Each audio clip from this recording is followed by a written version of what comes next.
briefly, there are 4 types of meditation. There is the concentrative meditation, in which you focus on an object.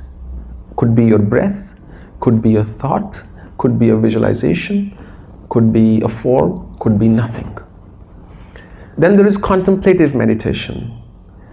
Contemplative meditation is when you pick up anything about which you know nothing, and you start reflecting on it, and your answers start to come from within. And that's how I write my blog, by the way. I'm always in that meditative state. So in contemplative meditation, you could even pick any habit of yours, any thought of yours, any tendency of yours, and go through, why do I behave the way I do, for example, or why do I get angry, or why do I have these cravings? And in contemplative meditation, you really do, hair-splitting analysis on that, and eventually that thing disappears. It's like taking this much of wood, burning it, and it turns into ash, and just blow it, and it's all gone. So contemplative meditation is your path to self-purification. And then you have something called witness meditation. In witness meditation, you do nothing. You are simply observing your thoughts. You say, like right now, there is a bit of interaction, but all of you are the audience. Similarly, if you could become an audience to your own life, that I'm just watching what is happening. Imagine you're watching a movie, it's somebody else's life. Then a lot of your reactions will simply disappear. Because you will not be able to react negatively the way, even if you want to, you won't be able to react. So that's witness meditation. And then there is another 4th type of meditation, which is called absorptive meditation. You're absorbed. It's not really meditation, but think about somebody playing chess, or somebody, solving a problem in coding, or somebody really trying to solve even, a crossword for that matter. So they are totally immersed in that experience. But one of the finest meditations is the first one. It's the concentrative meditation, because that is the one that requires the greatest effort and brings the greatest results. It is the ability to hold your concentration on one thought for longer periods of time. So coincidentally, just today, my post that's live on the blog now, it's about the 9 states of attention. Because meditation is all about regulating your attention, your mindfulness, your alertness, and your awareness. And when you sit down to meditate, most people are unable to check the flow of thoughts. Not most, all people. So they want to meditate, let's say, on their breath. They're just listening to their breath, watching their breath, and a banana comes from nowhere. And from banana, they end up at the supermarket. From supermarket, a checkout operator transaction they once did, and how the person didn't deal with you properly, and how it really put you off at that time, and how your credit card didn't work once, and how you had a problem at the ATM as well, and how the customer service person in the bank was of no use, and how your boss is not paying you the right salary, and how economy is in doldrums, and you were trying to meditate, but you end up somewhere entirely different. And this is really the first stage in the life of a meditator. When you sit down to meditate, you have drifted, but you're unaware. And then 5 to 6 minutes later, or 10 minutes later, you think, oh, I was meditating, let me get back to my meditation. And then it becomes a drag. Like then you say, okay, I'll meditate tomorrow, enough, I'm hurting, I'm paining here and there. So there are 4 key hurdles in meditation. First is restlessness. When you sit down to meditate, if you try hard to concentrate, mind is like a toddler. It says, I don't want to sit still. Why are you making me do this? And then it will make you restless, and you will like to move. So in the beginning, it's not much a problem, but as you progress, eventually if you want to go beyond your body, you have to be in a state where you're not aware of your body, where you can forget about your body and its pains and its aches and the experiences it's been through. So once you exert mentally that I'm going to focus, I'm going to focus, I'm going to focus, then you become restless.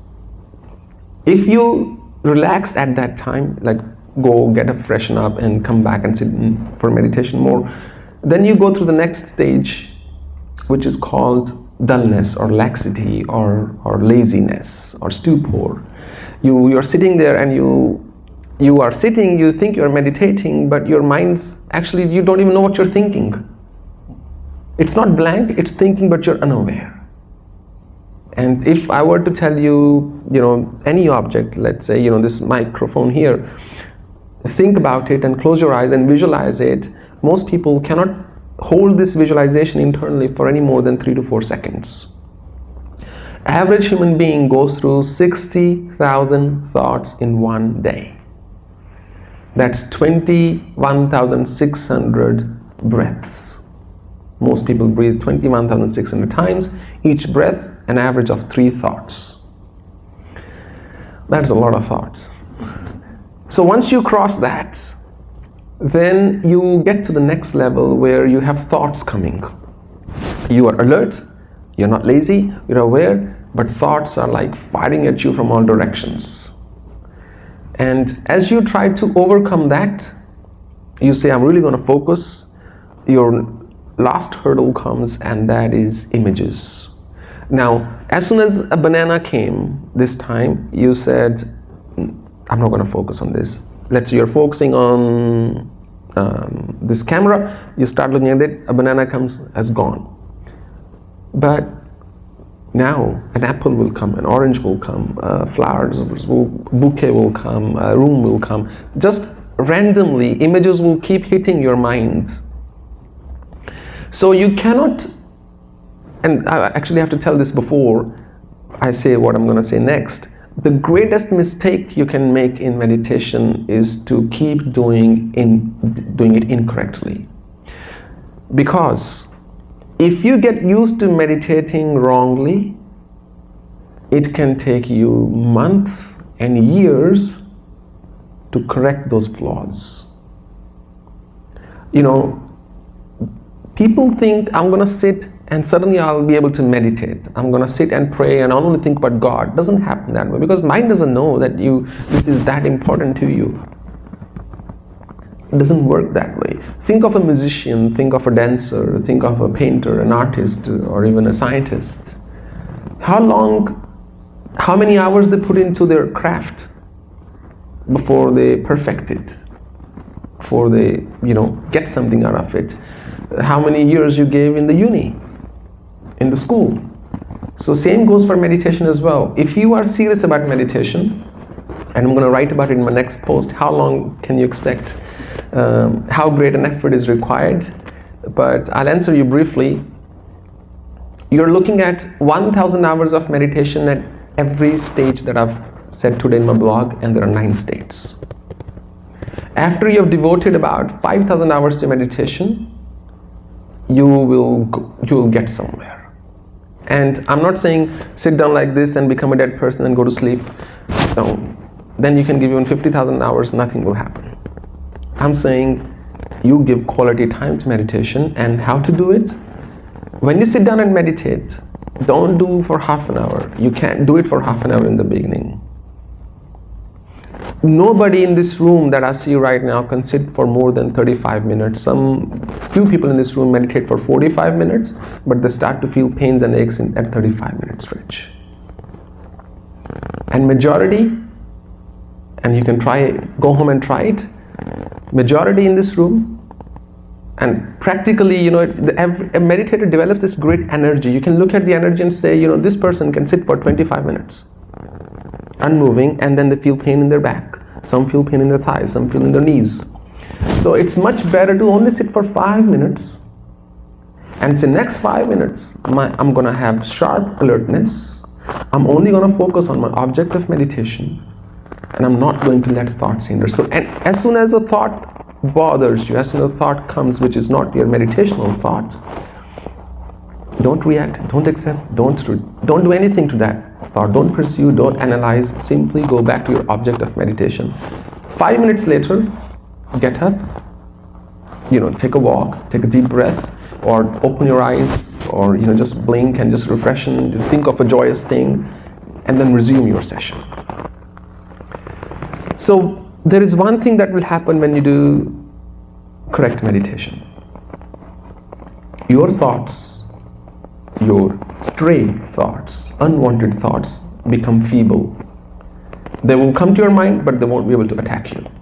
A thought will not be able to overpower you.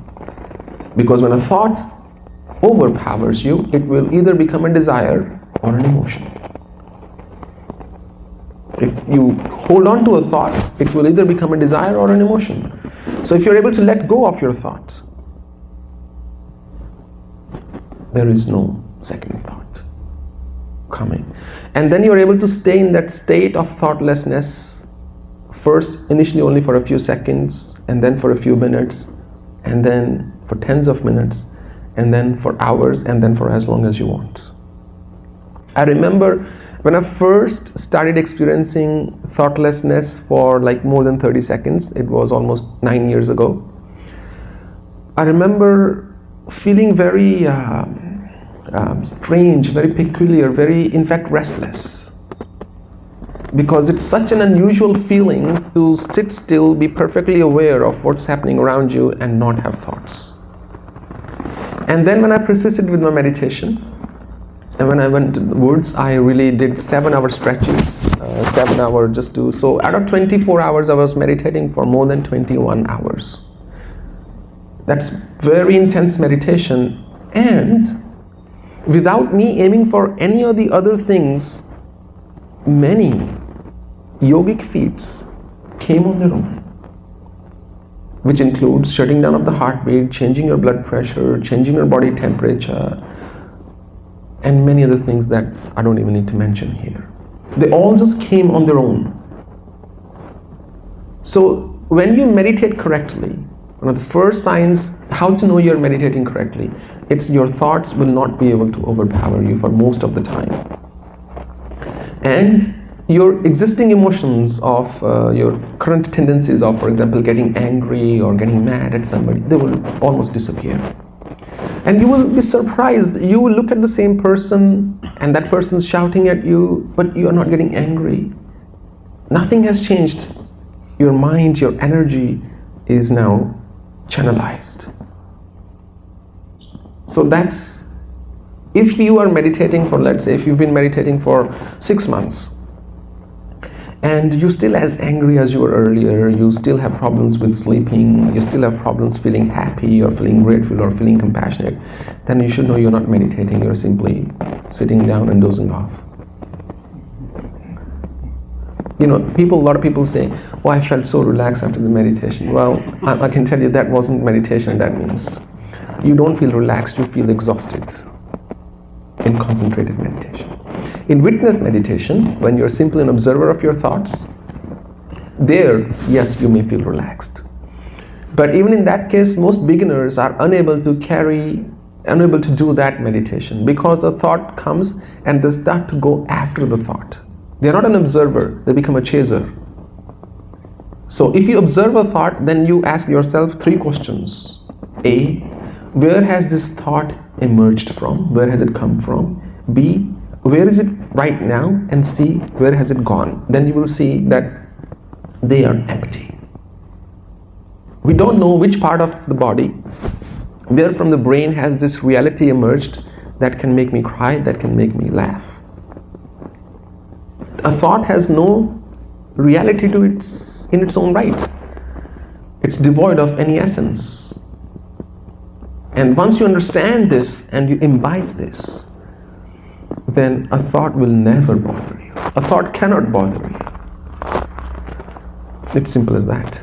So it requires a degree of consciousness and awareness. And that's really, there are 2 things, mindfulness and vigilance or alertness. Both are required. And then comes a time when mind is looking at itself. Mind is looking at itself, and then you are meditating. There comes a time, I've written about the nine states today. I'm going to write about the 9 stages next week. But there's a 10th stage. It's like the ocean then. You are in extreme bliss. You are beyond the 9 stages of doing meditation. Meditation then happens to you. Meditation becomes a state. It no longer remains an act. It becomes a state you experience as you progress.